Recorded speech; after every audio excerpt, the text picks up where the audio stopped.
Berita Sumsel 24 jam hari ini. Kenaikan harga sejumlah bahan pokok membuat pelaku UMKM terpaksa harus mengecilkan ukuran produk. Seperti yang dilakukan Fafa House yang mengecilkan ukuran cireng, bakso aci, cimol, dan cibun karena harga tepung mengalami kenaikan. Kenaikan sejumlah harga sembako membuat pelaku UMKM harus memutar otak agar harga produknya tidak ikut naik. Papa Hus misalnya, usaha dengan bahan baku tepung tapioka ini harus mengecilkan produknya. Upaya ini dilakukan agar hasil produk yang dijual tidak mengalami kenaikan sehingga tetap terjangkau oleh pembeli. Owner Papa Hus, Aini Marita, mengeluhkan dengan harga tepung tapioka yang mengalami kenaikan. Bahkan hingga saat ini sudah 3 kali mengalami kenaikan hingga menyentuh harga Rp132.000 per dus. Padahal tepung tapioka sendiri merupakan bahan baku untuk membuat cireng, bakso aci, cimol, cibun yang merupakan produk usahanya. Untuk itulah pihaknya mensiasati dengan mengecilkan ukuran produk, seperti pentol aci yang awalnya berisi 8 pentol dengan ukuran besar, sekarang diganti dengan 10 pentol ukuran yang lebih kecil.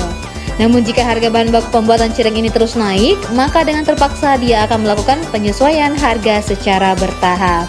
Reporter dan juru kamera Ella Sulistiana, palpres.com.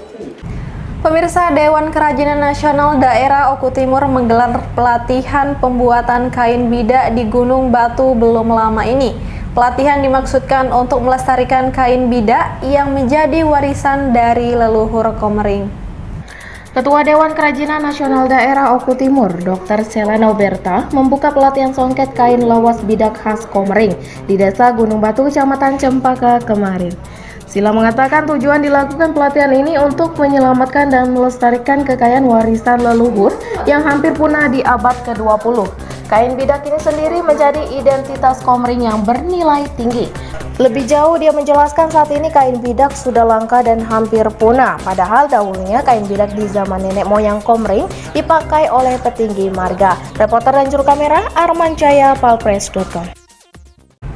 Wali Kota Prabu Muli Insinyur Ridho Yahya Selasa kemarin melepas ratusan peserta pelatihan kerja ke PT Sri Rezeki Isman di Kota Sukoharjo, Jawa Tengah. Sebanyak 165 orang calon pekerja yang akan dilatih di sana dari kota 1.000 pekerja yang diminta perusahaan.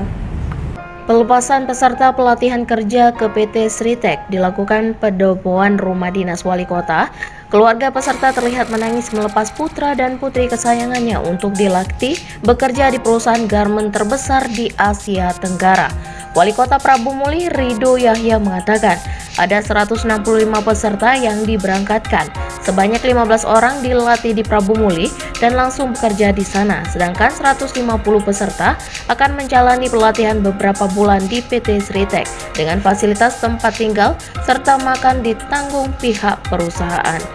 Jadi begini, ini merupakan tindak lanjut kita kerjasama MOU dengan perusahaan terbesar, salah satu perusahaan terbesar di Indonesia, yaitu Sritek, yaitu perusahaan garmen yang terbesar di Asia Tenggara. Tindak lanjut yang kemarin warga Prabu Muli diberi kesempatan lebih kurang 1.000 karyawan untuk situ. Ini sebenarnya solusi yang diminta oleh warga Prabu Muli ke wali kotanya. Misalnya gini, kemarin Pak Wali, rumah kami jelek. Nah, kita solusinya kita melalui infak kita bangun. Pak Wali, Prabu Muli di minyak gas, akhirnya masyarakat nikmati gas. Pak Wali, tempat ibadah kita selesaikan semua. Pak Wali, anak kami banyak ada di hutan kita. Pak Wali, hisbat nikah. Pak Wali, aku nak berusaha Pak Wali, bisa tak Pak Wali? Kita bantu gerobak, pinjamannya dengan bank. Pak Wali, aku nak usaha sendiri, kita latih, bengkel, bantu alat. Nah, ini ada solusi lagi. Mereka ini tidak mau wira swasta, tapi mau bekerja.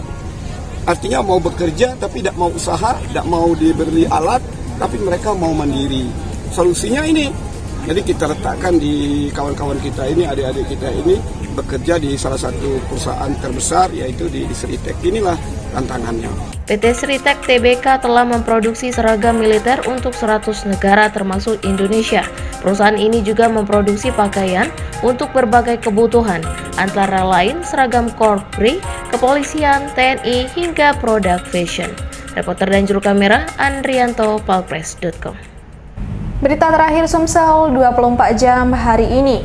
Kasus pencurian dengan pemberatan atau curat di Musirawas masih cukup tinggi. Dalam waktu hampir 3 bulan terakhir, kasus curat mencapai 9 kasus dari 17 kasus yang menonjol. Satreskrim Polres Musirawas menggelar rilis kasus menonjol selama Januari hingga pertengahan Maret di wilayah Musirawas. Hasilnya ada 17 kasus menonjol yang berhasil diungkap. Ungkap kasus ini didominasi kasus curat sebanyak 9 kasus, kemudian 3 kasus pembunuhan, 2 kasus pencurian dengan kekerasan, 1 kasus KDRT, 1 kasus perlindungan anak, dan 1 kasus kepemilikan senpi. Sementara itu, Kasat Reskrim Polres Musirawas AKP Denny Rahmat Hidayat memaparkan kasus pembunuhan yang berhasil diungkap. Pertama, kasus pembunuhan terhadap Koordinator Security PT SAS, Taufik di pos keamanan. Selanjutnya, kasus pembunuhan terhadap Hermanto di kebun sawit di Dusun 5 Muara Rengas. Pelakunya diduga tersangka korban bernama Mistar dengan motif sakit hati karena disebut bujang tua. Kasus ini terungkap saat penemuan tengkorak di bawah jembatan Sungai Musi, Desa Tambangan, Kecamatan BTS Ulu, Musirawas.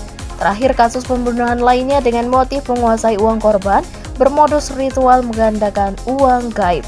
Reporter dan juru kamera Zulkarnain, Palpres.com. Demikianlah berita Sumsel 24 jam hari ini. Jangan lupa untuk mendukung program kami lainnya di YouTube channel Palpres Official seperti podcast Suku Pedas, Budak Lorong, Baseng Ternyata Bukan Mistis, dan Ruang Cerita bersama Kakak Juli. Saya Sri Depi, sampai jumpa.